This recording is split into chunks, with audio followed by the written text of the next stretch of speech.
আসসালামু আলাইকুম, কেমন আছেন সবাই? আশা করছি সবাই খুব ভালো আছেন। তো আজকে আপনাদের জন্য নিয়ে আসলাম একটা পুডিং রেসিপি। তো পুডিংটা দেখতে যেরকম লোভনীয়, খেতে আরও বেশি মজা। তো আশা করছি আপনারা ভিডিওটি দেখবেন। তো বেশি কথা না বাড়িয়ে ভিডিওটি স্টার্ট করা যাক।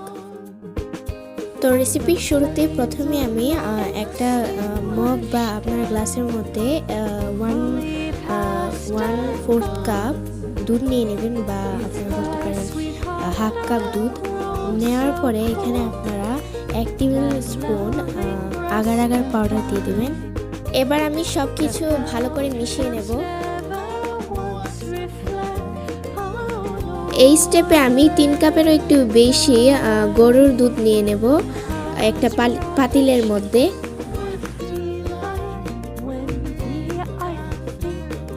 এখন আমি দিয়ে দিচ্ছি 6টা এলাচের টুকরো, আর এলাচগুলোর মুখ কিন্তু থেতো করে দেবেন অবশ্যই। এখন আমি চুলাটাকে জ্বালিয়ে সব কিছু মিশিয়ে নেব। তারপর আপনারা চাইলে এখানে ভ্যানিলা এসেন্সও দিতে পারেন। আমি সামান্য একটু ভ্যানিলা এসেন্স দিয়েছি।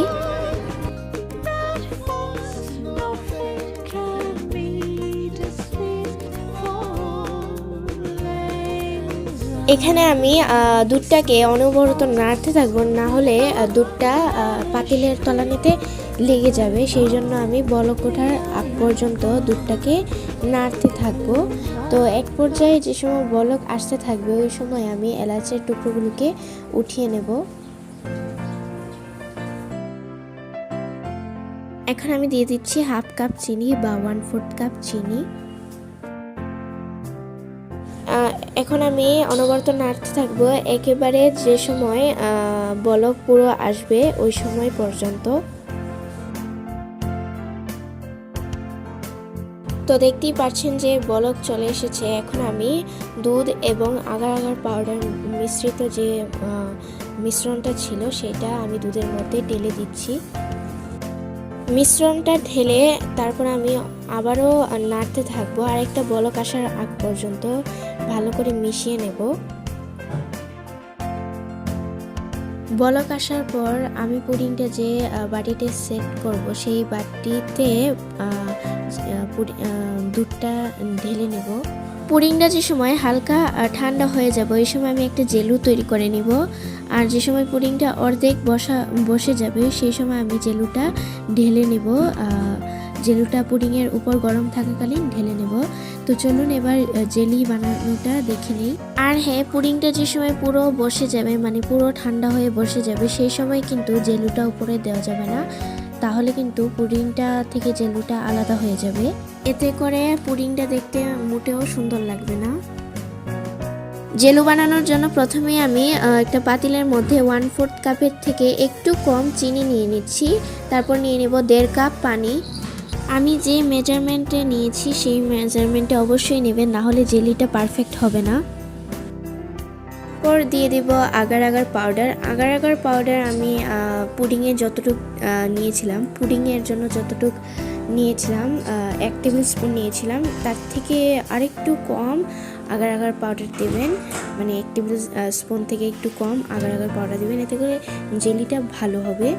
তারপর দিয়ে দিচ্ছি সামান্য ফুড কালার। তো ফুড কালারটা আমি দেখতে সুন্দর হওয়ার জন্য দিয়েছি। এই পর্যায়ে জেলু থেকে একটা ভালো ঘ্রাণ পাওয়ার জন্য আমি দিয়ে দিচ্ছি একটা লেবু চিপে।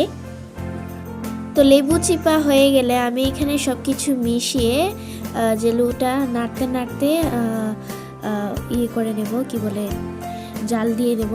আর এটা আপনার একটা বলক আসার পরেই কিন্তু নামিয়ে নেবেন না, 2-3টা বলক আসা আগ পর্যন্ত এটা আপনারা জাল করতে থাকবেন।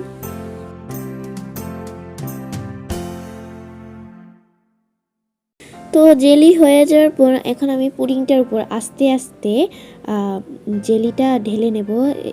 তাই আমি একটা চামচের সাহায্য নেব, না হলে পুডিংটা সুন্দর হয়ে হবে না। সেজন্য আমি একটা চামচের সাহায্যে জেলিটা ঢেলে নিচ্ছি।